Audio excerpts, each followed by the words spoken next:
think one of the most dangerous things you can do at a startup isn't necessarily to make the wrong decisions. It might be to make too many of the right decisions just all at once.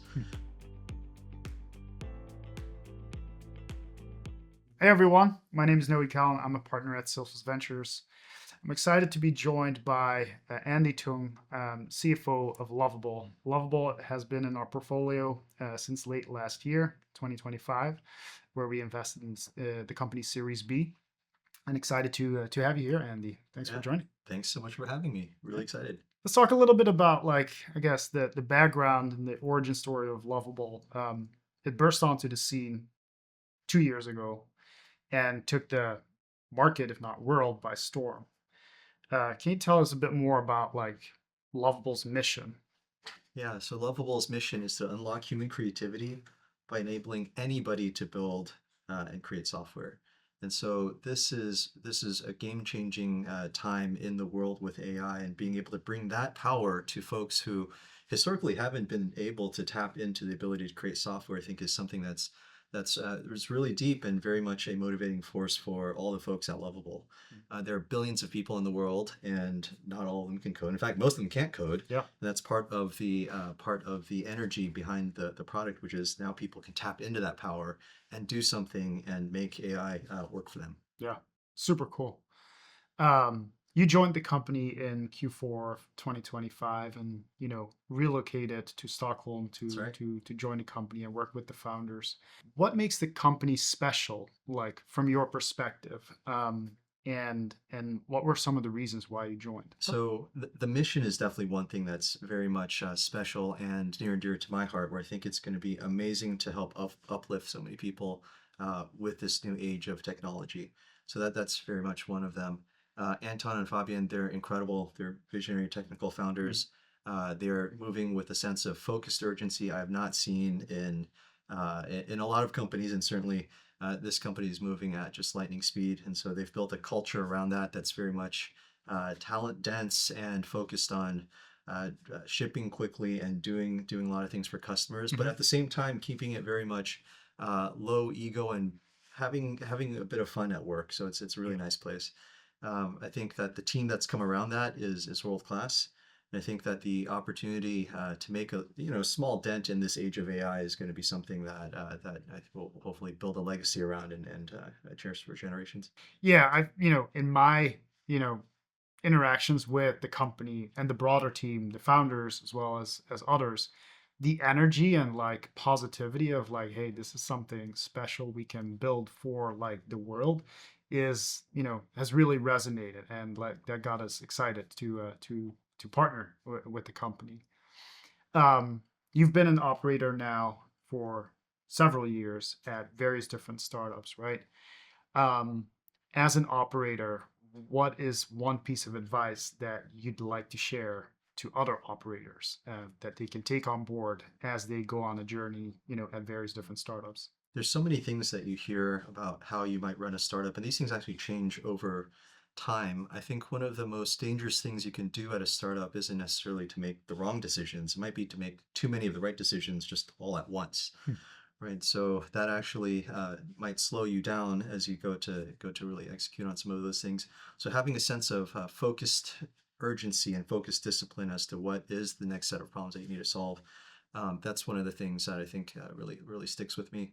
And a CFO, part of the job isn't necessarily to say no all the time or yes all the time. It's really to go no but or yes and, depending on which angle you come at that from, and help people try to think through what the second and third order consequences of those things are, to be able to move in the right direction, right? So I like to think about it as speed is good, and it's certainly better than moving slow, but speed going in circles is not good, and so you want velocity, right, which has a sense of it has a direction of travel to it. Yeah, that's great advice that I'm sure will resonate with other operators.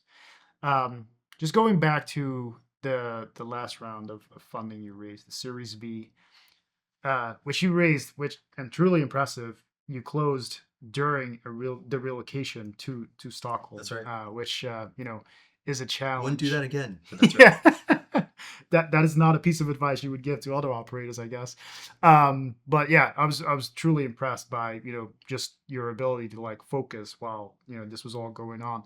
I guess can you talk a bit about like why Lovable was looking for additional funding and what sort of partners you were looking for? Yeah, yeah. So it wasn't about, we have a very privileged position to not be in a place where it's about funding for the sake of survival, which is nice. At the time that we're Yeah. even thinking about the Series B, hadn't spent the Series A yet, which is Hmm. good. But at the same time, if you look forward and just see what 2026 and 2027 look like, we are in a very particular moment of opportunity. And there's a window here, Hmm. and it's a category defining moment. And we Yeah. want to be able to aggressively invest into all the things that we want to do. That's both expanding the service area of the product, which Yeah. is there's a lot of ambition on that front, as well as going to market more quickly with sales and marketing. So being able to have uh, the capital to do it, certainly, and then Yeah. being able to do it with the right partners. Salesforce Ventures being one, and Salesforce more broadly being a great partner here, is super important because you can't go alone in some of these things, Mm. and to be able to tap into the expertise of the broader network as well as the ecosystem, I think is really important as we start to define what the AI native suite of the future looks like. Yeah. Yeah.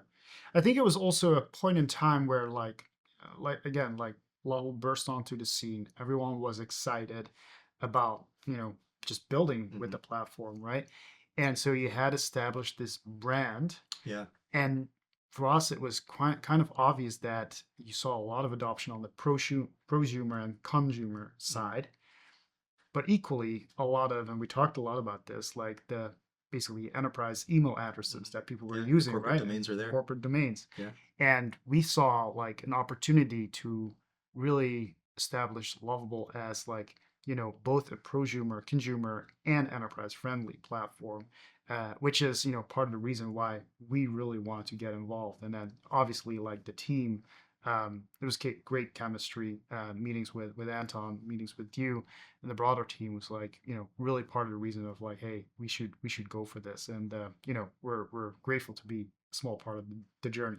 And we're excited to have partners like you. Thank you. A lot of different partners and a lot of different options, right, in terms of fundraising, and I think you've got great partners on board. I guess specifically to about Salesforce Ventures, what stood out to you, and like what was part of the reason for deciding to partner with us? Yeah, yeah. So Salesforce as a an institution, right? Really a legendary institution in the technology space. I think there's nobody that understands platform shifts as much as Salesforce. Part of a giant platform shift of the past wave, and to really see around the corners of some of those things, very interesting. Being able to tap into some of the B2B DNA, which Mm. is not the departure point that the Lovable team Right. came from, to supplement that is really important because we think about fundraising as creating a team, right? Mm. So if all the teammates play the same position, that's not going to be super helpful. And Yeah. so being able to surround ourselves with folks who have that slightly different DNA but are mission aligned and very much vision aligned Mm. was pretty important. Of course, the team, yourself and the rest of your team, delightful to work with, and just being truly helpful during the deal, before the deal, during the deal, and then Mm. now after the deal to be Right. able to plug into all the right conversations at Salesforce and to help us see around the corners and think through Mm. space. We just really appreciate all of that. Yeah, amazing. Love to hear it, of course, right? I think we're actually like still in the early innings of like figuring out like all the opportunities. And I can tell you that like, just, when we're talking to our network, right? Just the excitement of like what Lovable could do for their enterprise, their use cases, or even their personal lives, right? Is really amazing. So yeah, again, super excited about this. I guess switching a little bit, maybe more fun questions. So, if you look back at like the last 12 months, a lot has changed. So, one question I have for you is what is something you didn't believe or didn't think was obvious 12 months ago that you think is now definitely obvious? Yeah, I used to say chase two rabbits, catch none. Hmm. Right? Because there's the whole thing around focus, and you Yeah. have to, serialize things and really go after it. I'm starting to believe, and it's not even belief, I'm seeing this on the ground. I mean, these guys in Stockholm move at a pace that you've probably not seen before. Mm, If you move fast enough, you can chase all the rabbits. right. And Yeah. so it's literally okay. That's a frame shift of how and empowered by AI. How could you Uh-huh. move with such speed that you're able to close a feedback loop very Yeah. quickly, tackle some customers' problems, and then move to the next customer problems and keep this virtuous cycle going. That's something that I've definitely opened my eyes to over the past Cool. past little bit. Yeah. So you don't necessarily have to choose one narrow path. You can like kind of do it all. You can do Right. a few more things. I wouldn't A few say you more can things. chase the entire whatever they call the Yeah. pool of rabbits, Exactly. but you don't have to. I think as much as before, at least Hmm. certainly in the in my prior thinking, Yeah. you don't have to quite say this and then this and then this. It's like okay, what if you just move so fast Yeah. that you can capture all the opportunities and have some sequencing to it, but 100%. not necessarily Yeah. as rigid as before. Yeah. Looking ahead, as you think about the future of Lovable, what gets you the most excited? What are you most excited about? Yeah, so the cool part is, despite a fantastic 2025 and beginning parts of 2026 are doing quite well. You know, Mm, we're very much it feels like still at the early innings of all of this, and that's the fun part. It's like, mm, what could this be when it grows up? What yeah. is the age of AI going to look like? Right. And helping to steer some of that and influence customers, influence users and their behavior, and empower them with some of the tools that we think they'd be able to tap into in the future. We're so early on in that journey that Yeah. that's the exciting part. Like defining the future and building that future is the fun part. Yeah. Andy, thanks for sharing these insights and thanks again for joining me. Um, are there any questions that I can answer for you? Yeah, I've got a couple. So it would love to hear a little bit more about why you all were so excited about Lovable Mhm. and what we might be able to do for the portfolio. Yeah, absolutely.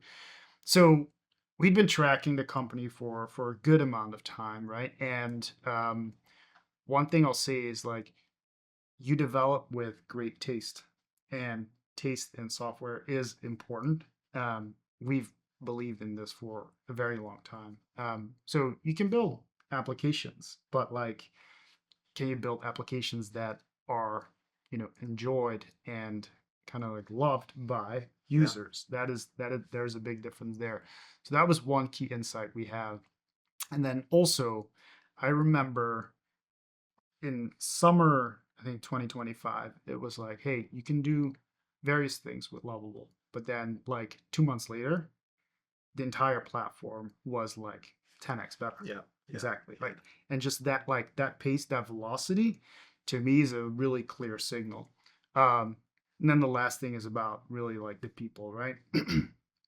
Meeting the team, getting to know them, and seeing how one focused they are but also how approachable and like wanting to build like with and for the community, I think is really differentiating and like also important in order to build a successful company for the long term. Um, the last piece on like the go to market side was, hey, what is the like business opportunity, enterprise opportunity, and it became very clear in like talking to various people in the market that like people were like raving about your platform. So gave us a lot of conviction, and we're along for like the journey here, right? So like you said, we're in the early innings, so we're super excited. Yeah, that's great. On that taste part, I don't know what they're putting in the water there, but it's definitely working out. And I think having that taste and that design sensibility is going to be so important. Part of the mission here is to build a beloved brand in software creation, right? Empowering the Yeah. 99%. And so you got to have that extra, that extra flavor, that extra taste of just Hmm. what it feels like for the end user. So we're Yeah. really proud of that. Totally. My second question is around uh, either personally or professionally. Right. What is the coolest thing that you've seen built on Lovable or built yourself on Mm, Lovable? mm. I'll say one thing. It's like I haven't seen enough built on Lovable yet, so that actually has me excited about like the potential here. And I can share like a few examples of like what I've seen that I think is, yeah, really speaks to the point of like enabling the entire world, like the 99% of people who cannot code, right? Um, One is, if we're talking about the enterprise, being able to spin up a tailored demo, right, for when enterprises talk to their prospects, their customers, and are able to tailor it to the house style of the prospect that they're talking to, and not just using the same, like, say, color scheme or anything, but like with animation so that it really comes to life. That really is inspiring, right? Both for the prospect, the customer, etc. And like hearing some of those stories happen like in like real life is great. The other thing that I think is exciting to see is users that are simply passionate about like, hey, I am focused on a specific topic, like it could be measuring like energy production in a certain country, or like the energy mix, right? Like between green, like hydro, nuclear, things like that. You can really quickly and easily spin up dashboards on Lovable of like, hey, taking the data, you hook it up to the database and visualize it quickly and then share it with the world so that anyone can access it. Like those kinds of stories is like really what we're looking for. And the fact that you have people excited about building software essentially is still like relatively novel concept. Yeah, that's cool. um, and so seeing that more and more like in production, like I said, we haven't seen enough examples, but I'm sure like in the next 12 months we're going to get there.